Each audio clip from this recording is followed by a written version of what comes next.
The PlayStation 4 has been on the market for 4 years, and Sony Interactive Entertainment has recently refreshed the PlayStation 4 series with the PlayStation 4 Pro and the new Slimline PS4. With that, there are now 3 PS4 models that you can select from: the original, the Slim, and the Pro. For those of you who are looking to join the PlayStation 4 community with over 50 million users and counting, this may seem confusing for some. Welcome to my newest video, a PlayStation 4 family buyer's guide for the year 2017 and beyond.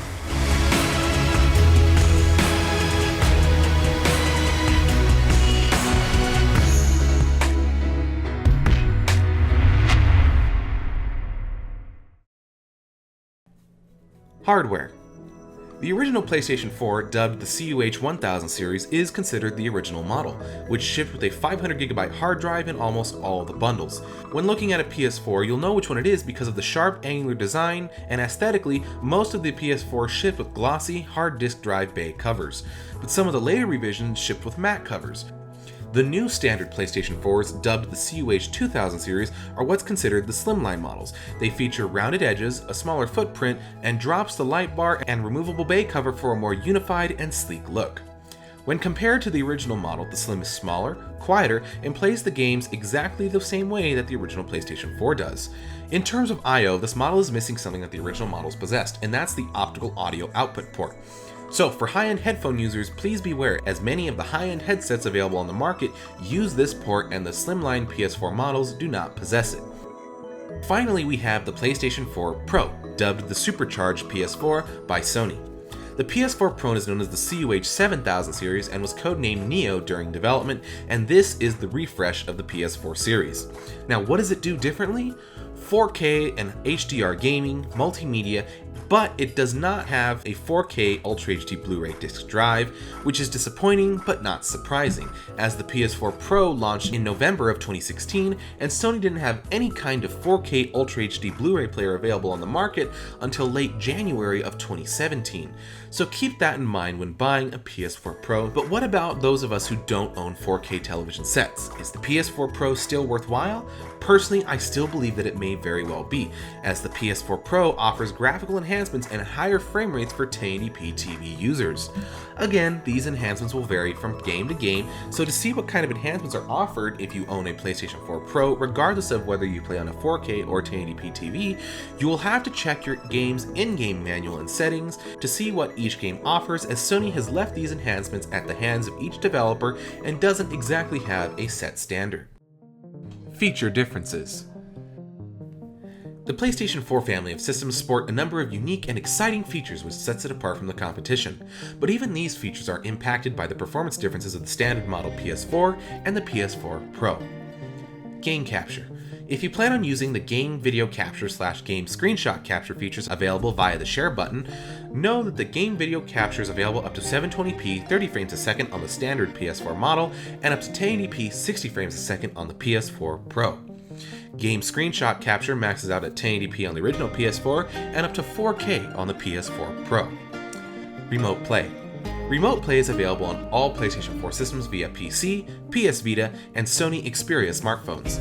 Using the standard PS4 for remote play, the signal maxes out at 720p 60 on the PC and Xperia smartphones, and up to 540p 60 frames a second on the PS Vita. On the PS4 Pro, remote play maxes out at 1080p 60 frames a second on PC and Xperia smartphones, and the signal remains identical to that on the PS Vita due to the PS Vita's hardware limitations. SharePlay. SharePlay is another feature available for PS4 users, which allows players to virtually hand over their controller to their friends and allow their friends to take control of their game, or join them in local multiplayer whether their friends own the game or not. On the standard PS4 model, SharePlay's AV signal maxes out at 720p 60 frames a second, while on the PS4 Pro, SharePlay can broadcast a solid 1080p 60 frames a second signal. PlayStation VR. Let's clear this up, and this is a pretty big one. Regardless of the PlayStation 4 model you own, the original, the Slim, or the Pro, PlayStation VR will work on all of the PlayStation 4 systems. The only difference is that with PlayStation 4 Pro, you will receive enhanced graphics, resolutions, and frame rates, and visual enhancements at the developer's discretion. So if you are a potential PSVR buyer, know that no matter which system you currently own, the PSVR will work flawlessly. Software compatibility. Many games from late 2016 onward will feature PS4 Pro enhancements available via patch or built into the game. And all of the PS4 games will play on the PS4 Pro whether there are PS4 Pro enhancements or not.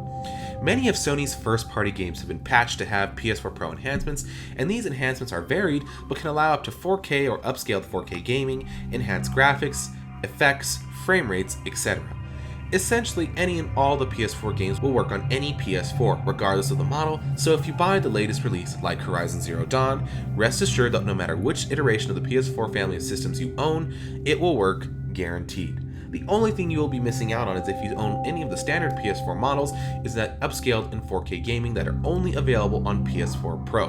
But if graphical enhancements aren't a concern, then you have absolutely nothing to worry about when picking up PS4 games regardless of which version of the PS4 you own or buy. Available games. Now this is the category that really matters for the players. When it comes to a diverse and varied library of first-party games, I believe Sony Interactive Entertainment is the absolute best of the three major console manufacturers, as they have shooters, RPGs, platformers, action-adventure games, you name it, they have it. On top of that, the PlayStation 4 and the PS4 Pro will be receiving all of the major AAA releases from third-party developers and publishers. Essentially, the PlayStation 4 as a platform is the best you can get of both first and third-party worlds. Since 1994, with the release of the original PlayStation or PS1, Sony has introduced new IPs every generation, and the PS4 family is no different. Some of the PlayStation 4's upcoming games for 2017 and 2018 in no particular order include Crash Bandicoot: The Insane Trilogy, Parappa the Rapper Remastered, Persona 5, The Last of Us Part 2, Death Stranding, Gran Turismo Sport, God of War, Dreams by Media Molecule, Detroit Become Human, Spider-Man, Ni no Kuni Revenant Kingdom, Shenmue 3, Ys 8, Yakuza 6 Song of Life, and Knack 2, and much, much more. This doesn't even include some of the amazing AAA first-party titles that are currently available. Some of the greatest PlayStation 4 exclusives you can go out right now and buy include Horizon Zero Dawn, The Last Guardian, Gravity Rush 2, Infamous Second Son, Infamous First Light, Bloodborne, Ratchet & Clank, Uncharted 4 A Thief's End, Journey by That Game Company, Drive Club, Tearaway Unfolded Crafted Edition, Killzone Shadowfall, MLB The Show 17, and much, much more. What I believe sets PlayStation apart from the competition is the fact that with every new generation of this dynasty of systems, new games, new characters, and new worlds are introduced for us to play, and some classics are even brought back and remastered to relive and play through once again. Two perfect examples of this include Parappa the Rapper and Crash Bandicoot. The library never gets stale, and there is always something new to play. Their track record of constantly publishing new ideas and IPs speaks for itself, and if you're looking for some great games to play on a system not limited to a single genre or just first-party titles, you've come to the right place. Welcome to the world of PlayStation.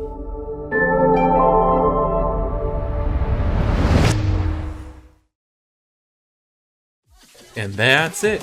Thank you guys so much for watching. If you liked what you saw, hit the like button, share this video around, and if you're new to the channel, subscribe. On top of that, if you'd like to, you can donate to my Patreon account, which will be used to push the production value of each and every video that I put out even further than it currently is. Thank you guys so much for watching, and hopefully I'll see you in the next video. Until then, take care.